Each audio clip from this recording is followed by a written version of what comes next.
Hello, good morning. कशा आहात सगळेजण? सगळ्यांना श्री स्वामी समर्थ, शुभ सकाळ. यावेळी टाईम सांगितलं सकाळचे 8:30 वाजलेले आहेत. आजचा वार रविवार आहे. तारीख आहे 12 जुलै. सगळ्यांना हॅपी संडे. संडे दिवशी ना सगळ्या ताई खूपच बिझी असतात आणि सगळी मुलं घरी असतात आणि नवरे पण घरी असतात. म्हणजे सगळ्या ताईंना आज डबल ड्युटी असते आणि बाकींच्यांना सुट्टी असते. तर इकडे माझ्यासाठी बनलेला आहे डिकॉशन चहा. म्हणजे तुम्ही म्हणत होता ताई जास्त पतपाणी करू नको.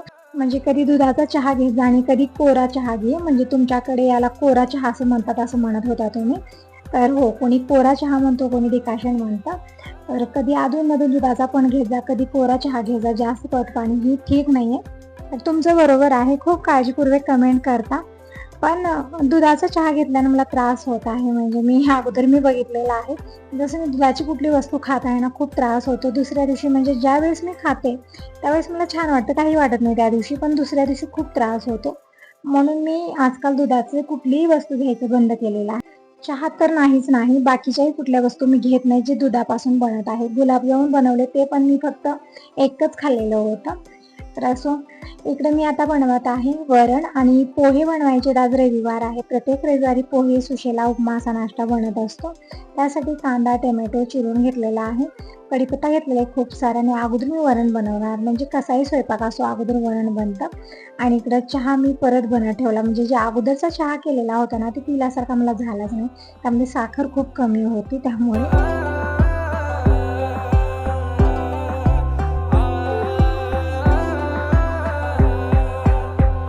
तर परत एकदा मी डिकॉशन चहा घेतला आणि इकडं साबण संपलेलं होतं. तर 2 साबणं काढलेले, पण कव्हर वगैरे काढले नाही, तसंच आणून ठेवलेले आहेत. आणि आता परत मी किचनमध्ये आलेले. म्हणजे अधून-मधून बाहेरची कामं होतात. तीही कामं म्हणजे खूप सारी कामं होऊन जातात, जी सांगून जमत नाही. डायरेक्ट आपल्याला करावंच लागतं. नंतर विसरते. जसं आठवण आली तशी मी कामं करत असते.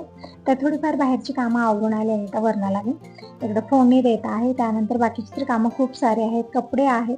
कपडे मी आज विचार करत आहे की मशीनलाच लावायचे. इकडं अर्धा कांदा वरणाला टाकलेला आहे आणि अर्धा कांदा मी पोह्यासाठी ठेवलेला आहे. म्हणजे पोहे पण बनणार. टाईम सांगितलं आता 9 वाजले. थोड्या वेळात ते पण येतील. तर सगळी तयारी करायची आहे. तर मस्त असं वरण बनलेलं आहे. थोडासा मसाला टाकलेला आहे आणि झालेली आहे आता सगळी तयारी. पोहे काढून घेते. तर पोहे मी इकडे भरणीत भरून ठेवले आहेत. म्हणजे 2 भरण्या अशा आहेत सेम काचेच्या.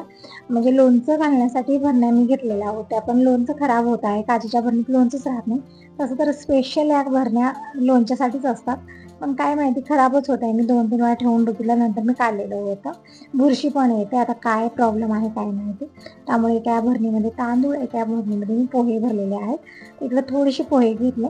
म्हणजे माझ्यासाठी बनत नाही. पोहे खाल्ल्याने पीठ खूप लवकर होतं असं म्हणतात. त्यामुळे मी फक्त यांच्यासाठी थोडेसे पोहे बनवत आहे. आणि तसं तर पोहे धुवल्यानंतर फुलून ते थोडेसे जास्तच होतात.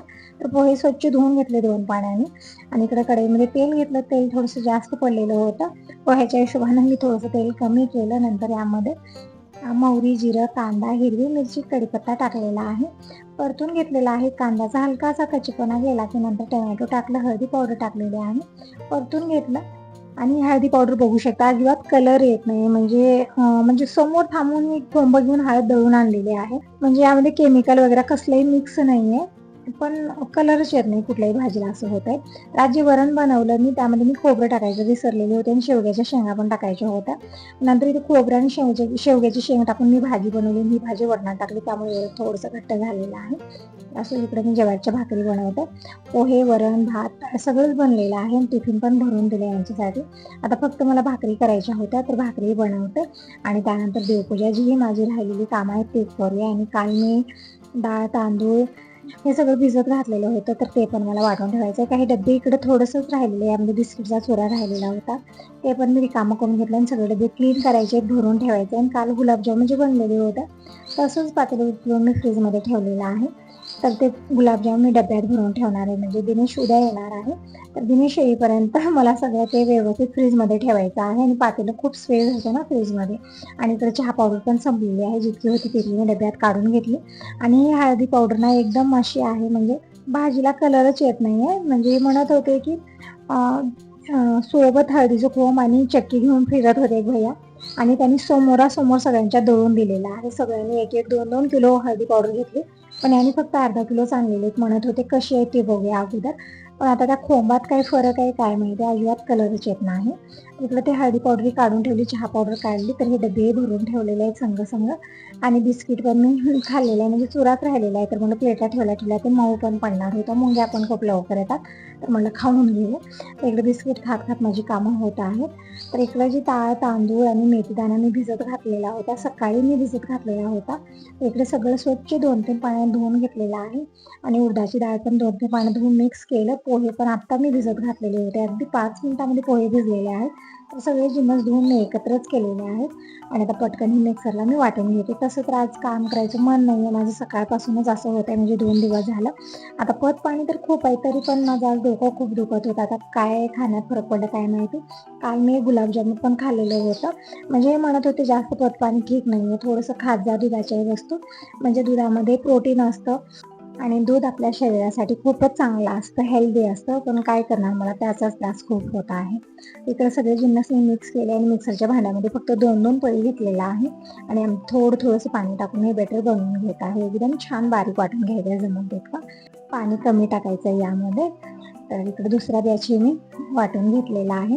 तर सगळंच मी हे बेटर बनवून घेते. त्यानंतर भांडे तरी खूप जास्त झालेत, आज भांडेच मी घासलेले नाही आहेत, म्हणजे सकाळपासूनच भांडे घासायचे, बाकीची कामं सगळी आवरली, पण भांडे मात्र मी ठेवलं. तर म्हणलं आता संघ बेटरी बनवून घेऊया आणि जे मिक्सरचं भांडं वगैरे झालेलं आहे सगळं संघच क्लीन करायला घेते. बेटर बनवून ठेवलेलं आहे आणि जे पातेले वगैरे फ्रीजमध्ये ठेवलेले होते सगळे बाहेर काढून घेतलेले आहेत. दुधावरची साय पण काढायची, हे दूध कालच आलेलं होतं आईकडून. या दुधावरची साय काढून दूध तांब्यात काढून फ्रीजमध्ये ठेवणार आहे आणि हे पण पातेले मी क्लीन करून घेते.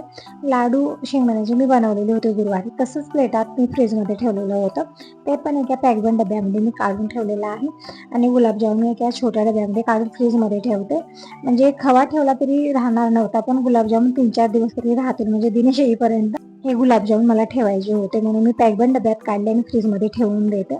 आणि इकडे दुधावरची साय पण काढलेली आहे आणि दूध तांब्यात काढलं, म्हणजे सगळे पातेले मी घासायला घेणार आहे आता. तसं तर अगोदरच खूप जास्त भांडे झाले, आता परत होणार आहेत. आणि इकडे बघू शकता खूप छान गुलाबजामुन बनलेले आहेत, म्हणजे दिसायला जितके सुंदर दिसत आहेत ना, खाण्यासाठी तितकेच टेस्टी बनलेले आहेत. तर या तुम्ही सगळेजण गुलाबजामुन खायला, म्हणजे एक गुलाबजामुन खाल्लं ना असं वाटतं की आणखीन खावा आणि डब्बा संपवा, इतके मस्त आणि टेस्टी बनलेले आहेत.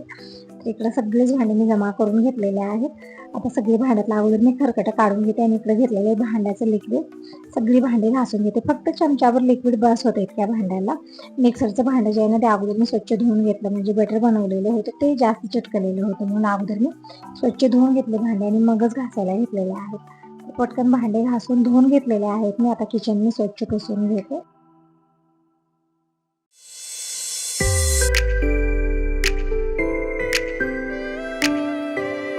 तर झालेली आहे किचन चकाचक. किचन जितकी स्वच्छ आहे ना तितकं पूर्ण घर स्वच्छ आहे. खूप म्हणजे घरामध्ये सर्वात महत्त्वाची किचनच असते. किचन जितकी स्वच्छ आहे तितकं पूर्ण घर स्वच्छ आहे. तर किचन क्लीन करून घेतलेलं आहे. आता पुढच्या कामाला सुरुवात करूया. तर दिवसभराची जी कामं होती सगळी मी आवरून घेतलेली आहेत. आता ही संध्याकाळची वेळ आहे आणि आता मी इकडे बनवत आहे उपमा. इकडे एक पोतं आणून ठेवलेलं आहे माझ्या मागं दिसत आहे तुम्हाला. डाळ संपलेल्या डब्यातली डाळ काढायची होती, तर मी डाळीचं पोतं तरी आणून ठेवलं, पण डब्यात काढलेलं नाही. आज दिवसभरात तांदूळ वगैरे काढायचे होते मला, ते काढलेले आहेत. पीठ भरायचं होतं. ही सगळी कामं दिवसभरात मी करून घेतलेली आहे आणि आता ही संध्याकाळची वेळ झालेली आहे. थोड्या वेळा सगळेजण येतील तोपर्यंत मी उपमा बनवून घेते. बाहेरचं दार मी बंद केलेलं आहे, कारण हवा खूप जास्त येत होती आणि गॅस राहत नव्हतं. तर मी किचनचं दार न लावता बाहेरचं लावलेलं आहे, कारण बाहेरचं मला काही दिसत नव्हतं. आता टाईम सांगितलं रात्रीचे 8:30 वाजलेले आहेत, म्हणून मला मेन दारच बंद करायचं, कारण आता 9 वाजेपर्यंत सगळेजण येतील तोपर्यंत मी उपमा बनवून घेते. इकडे पॅनमध्ये तेल घेतलं, मोहरी जिरं टाकलेलं, खूप सारा कांदा, हिरवी मिरची टाकलेली आहे, कढीपत्ता टाकला, परतून घेतलं. कांद्याचा हलकासा कच्चेपणा गेला की यामध्ये टोमॅटो टाकला, हळदी पावडर टाकलेली आहे, छान परतून घेतलं. फोडणी तयार झाली. आता यामध्ये टाकलेले पाणी आणि चवीपुरतं मीठ टाकलेलं आहे आणि जेही डबे काढलेले होते सगळे मी जागेत ठेवून दिलं. आता इकडे बघू शकता तोपर्यंत या पाण्याला उकळी आलेली आहे. रवा मी अगोदरच भाजून ठेवलेला होता, तर यामधला भाजलेला रवा मी 1 ते 1.5 वाटी टाकलेला आहे, छान मिक्स करून घेतलं. एकदम मस्त आणि टेस्टी उपमा बनवून तयार झालेला आहे, म्हणजे सगळ्याच्या हिशोबाने मी आज उपमाच बनवला, दुसरा कुठला स्वयंपाक बनवलेला नाही आहे.